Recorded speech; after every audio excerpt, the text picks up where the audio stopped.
Welcome to the Ambitious Coach Podcast.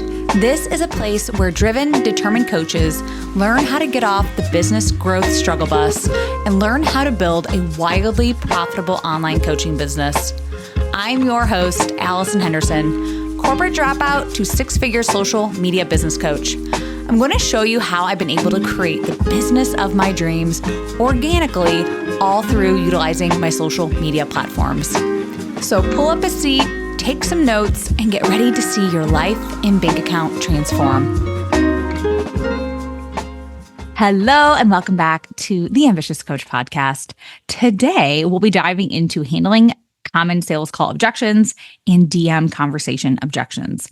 I'll go through how to handle. I have to talk with my husband. I can't afford it. What if this doesn't work for me? And then lastly, we're going to try this on our own first. The first thing I want you to know, though, is objections will happen. And there are ways to avoid these. Like you can talk about the pricing and a lot of this stuff on your sales pages and in your content. So if those are done correctly, you probably won't have a ton of objections on those sales calls or even in the DMs, okay? But not everybody reads the sales page or consumes hours of your content before they get on calls with you, right? And the one thing I know for certain is you have to be confident when these questions come up and not go into freak out mode. I know these questions may feel hard to answer, but be prepared as much as possible. Write out some scripts for yourself. You may need to go back and listen to this episode a couple times to get the wording down right. And the sad thing is you could lose someone as a client if you aren't confident answering these questions. We can always feel when someone is unsure or uncertain. So if on a discovery call or a sales call, or whatever you call your sales calls, please make sure that you are prepared to answer these and don't wing it, okay? The hardest part is already done, which is like getting them on the call first, right? So do your best to have these scripts for yourself and to just be as prepared as possible. So before I dive into how to handle these objections on a sales call, I want to share with you that I do have a few openings for one-on-one clients to start in August and September. I know with the kids going back to school, this is a perfect time for you to get back in momentum and get your business to the next level. I have a 4-month one-on-one coaching option and a 2-month one-on-one coaching option. So in my one-on-one coaching containers, you do get full access to all of my one-on-one business courses and programs. I always meet you where you are at in your business journey, okay? We go through everything in your business foundation and make sure that there are no gaps. We'll look at your website, your sales page, your sales posts, and your content. I provide you with sales call scripts, DM conversation templates, and so much more. I want you to know exactly how to find and sign clients for yourself. So whether it be on social media or through local connections, you can grow your business without having to post every single day and be on your phone 24/7. I'll show you how to build up your audience, sell, and make money doing what you love. I want you so confident in your sales and marketing strategies so that you can wake up every day knowing exactly what to do to get clients and create opportunities for yourself. I know you want this business to be more than just one client here and there. You want this to bring in real money for you and for your family. And you want to be able to spend money on whatever your little heart desires. So if you are interested in learning more about working one-on-one with me, send me a DM on Instagram at AllisonHenderson_coach. Once again, that's AllisonHenderson_coach, or click the link in my show notes to book a sales call with me. Okay, so let's get back into this episode on how to handle common objections. So the first one, I need to talk with my husband or my partner about this. A lot of you go, okay, and then you just hang up the call. Or you say something like, okay, well, just let me know when you guys talk and then bye, right? So I challenge you to go deeper. Ask a couple more questions. Don't be scared to actually get to know your potential client more, okay? I want you knowing them on a deeper level. I never want you getting off a sales call not knowing the real reason why they aren't signing on to work with you today, okay? And this is all stuff that you can talk about in the DMs too. So I talk a lot about sales calls here, but these are the same things that you can say in a DM conversation, all right? So when you get the objection, I need to talk with my husband or my partner about this, I want you to say, out of respect, I totally understand this. What do you think he's going to say about this? So at this point, you're going to pause and just let her talk. She'll likely say something about the price, right? And if that's the case, you'll want to turn this into a price objection, not a my husband isn't supporting me through this type of objection, okay? Well, and we'll get to the price objection here in a second, okay? So don't worry, I will be covering that. But if she's like, I don't know if he's going to want me to do this, or I don't know if he's going to want to do this with me.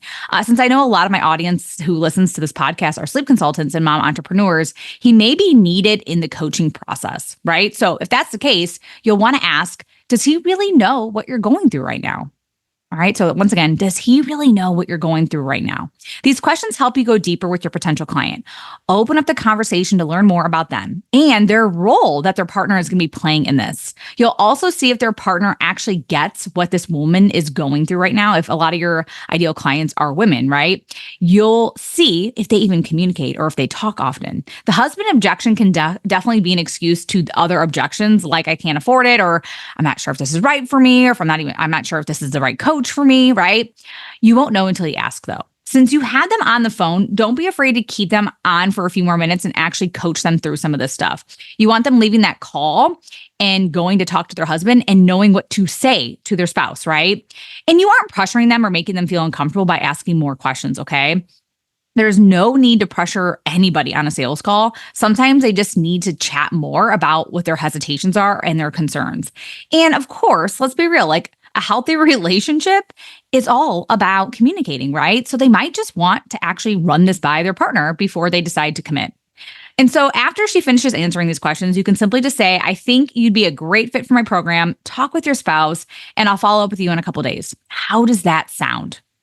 And you hopefully are sending like a post discovery call email. So you can just say, I'll send you an email right after this call so you can have more information to share with him. If you decide to move forward sooner, just email me back and we'll get you all started and set up.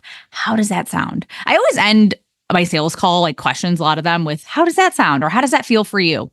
It just gives them a reason to answer yes or no, right? Instead of just saying, okay, well, let me know, bye. I don't like using let me know in any sort of conversation because it doesn't actually move the conversation forward. You want to get confirmation of like, yes, that's great. And then you guys are both clear on what the next steps are in terms of the follow-up process, right?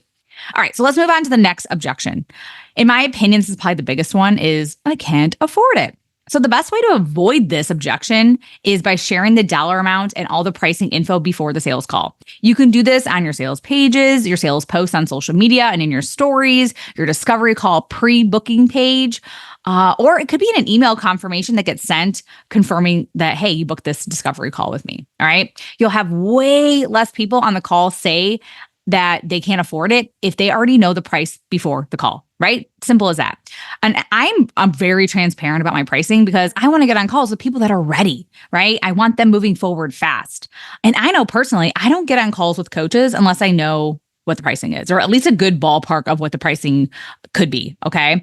However, it may still happen to you where you get on a call and they're still like, well, I can't really afford it. So here are a few things that you can ask them. Would you mind sharing the dollar amount you were hoping I'd say? Or you can say, what dollar amount would be an I'm all in for you? Or you could just immediately say, like, I do have payment plans. Would you like to hear more about that? Or would that interest you? All right. So when you ask these questions, just listen, really see what's going on and work out something if you can. Some of you may have what I like to call back pocket offers. So if someone's like, oh, I only have like $200 or something, right? I'm just making up a number here. Okay. So what could you do for $200? And if I know that this person needs like all the bells and whistles, like the full program, be open and honest, okay? Be transparent about the process and the strategy. If someone is looking for big results, you can offer them one call or a couple calls for say $200, right? It's likely not going to get them exactly where they want to go, but if it makes sense, then offer them something that could be a good fit for them in their price range. You may also kind of have to think on the fly here, and that's totally fine. I would say have a lower tiered option that you don't necessarily be like, this isn't something you promote on social media or even maybe on your website. It's a lower tiered option that you, once again, it's called the back pocket offer, that you would only offer them if it makes sense. Okay. So have this lower tiered option that could still really help them, but maybe it doesn't include so much one-on-one support with you or something like that. So this back pocket offer is entirely up to you and what you feel is best for your future client. Do not offer them something just to offer them something. Sometimes people really do need all of the things, like all the bells and whistles of your program, and you need to share that with them. Okay. All right. So the third big objection is, what if it doesn't work out for me? And all I have to say to this is, if you follow the plan, you stay consistent, have a positive mindset, it's near impossible for this not to work out for you. And as your coach, I'll do everything in my power to make sure that you get the results that you want, and we'll make sure that we have a plan to hit your goals. Then you can ask, why do you feel this wouldn't work? And so, as I mentioned earlier, you want to know all about their hesitations and concerns. So this question of like, why do you think this wouldn't work for you? Right. So it really just like hopefully will open up a portal in the brain, and they're going to share with you more about, well, this is why I'm not sure if this is going to work for me. All right. So making sure that you know all their hesitations and concerns. They also may have questions about like your methodology and like the way that you do things. It is your job as the consultant and as the coach to make sure that you can almost read your clients' minds. And I say this because I truly want you knowing them inside and out. So when you're pitching them about your services and you're telling them more about your offers, like you're giving them that full rundown, you want to make sure you're answering all of their questions even before they ask them. You want to make sure you address some of those hesitations and concerns in that part of the sales call process. Okay.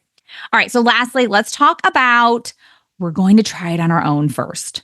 So this is usually an excuse. I hate to say this, but it's an excuse. Something must have happened maybe during the call that gave them maybe some bad vibes or maybe a red flag. It may not have even been you per se. It could have been about the strategy, the methodology, or just something maybe seemed hard and challenging. And they might just be so tired or just so exhausted right now that they're just not ready to work on this just yet. And that happens. Okay. So the best way to answer this is, I understand that you may want to try this on your own first. At the beginning of this call, you expressed how hard the last few months have been for you. What changed? And I know from my experience, if you wanted to do this on your own, you would have already. So what are your hesitations? What are your concerns? And if you are somebody who usually gives a lot of like tips and tricks on your sales call, I highly suggest not to do that anymore. Okay. And we've all done that. We've all been there where we're like, oh, we know so much. We know the answer to all these questions that they're asking. And it's really easy for us to just go down that rabbit hole of sharing what to do next, right? Giving them the actual roadmap. And if you give them that roadmap on the call, they could have literally just taken what you said and went, oh, this sounds pretty easy. I'm going to try this on my own first, right? And easy peasy and bam. And that's when they don't move along on that call. They got what they actually needed, or at least felt like they got what they needed. And likely they're not going to move forward. And not saying that they wouldn't come back once they did try it on their own and it, likely didn't work. A lot of you know that like it doesn't work when you do that. But try your best to not give all of the step-by-step away on this call, okay?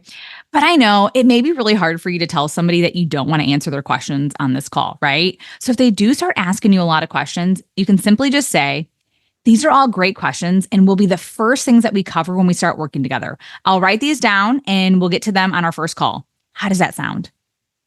Okay, so we covered a lot today in regards to handling objections. These could be all things that you say in the DMs or email conversations, but most of the stuff is geared towards your sales calls. I truly just want you being so confident in your business strategy and what to say to people to get them to hire you. And if you are someone who lacks a lot of confidence on your sales calls and even in your DM conversations, I would love to invite you to work with me one-on-one. So if you want more information, send me a DM on Instagram or click the link in my show notes to book a sales call with me. Okay, everyone, happy selling and go kill it on your sales calls this week. Good luck. I'll talk to you soon. Bye. Thank you for listening to the Ambitious Coach podcast today. A couple favors before you go. If you found this episode helpful, please take a screenshot and share it on Instagram. Most importantly, don't forget to tag me at AllisonHenderson_coach. That's ALLISON Henderson_coach.